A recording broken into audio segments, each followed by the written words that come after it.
இந்த சிவம் தான் எனக்கு இந்த உயிரையே கொடுத்தாரு. இதை பைபிளில் இன்னும் தெளிவாக இருக்குது. பூமியில் மண்ணுனால அவர் ஒரு பொம்மையை செஞ்சார், மனுஷன் மாதிரி ஒரு பொம்மையை செஞ்சார். செஞ்சுட்டு பைபிளில் என்ன எழுதியிருக்கு அப்படின்னா, அவன் நாசியிலே ஜீவ சுவாசத்தை ஊதினார் அப்படின்னு இருக்கு. அதாவது அது வரைக்கும் சுவாசம்னு ஒன்று இருந்துச்சு, அது ஜீவ சுவாசமா இல்லை.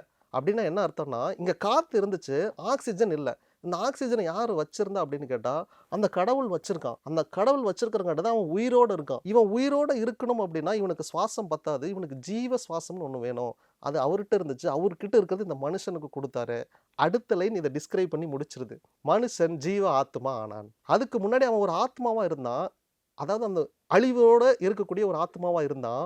இப்போ அவன் ஜீவ ஆத்மா ஆனான் அப்படின்னு சொல்லிட்டு அந்த லைன் முடியுது. அப்படின்னா என்ன அர்த்தம்னா, அழியக்கூடிய மனிதன் அழியாத நிலையை அடைய முடியும். அதற்கு காரணம் இந்த மூச்சு. இப்போ நீங்க என்ன வாசி யோகம் பண்ணாலும் எல்லாரும் என்ன சொல்றாங்கன்னா, மூச்சை கவனி. இந்த மூச்சு தான் உங்களுக்கு உயிர்.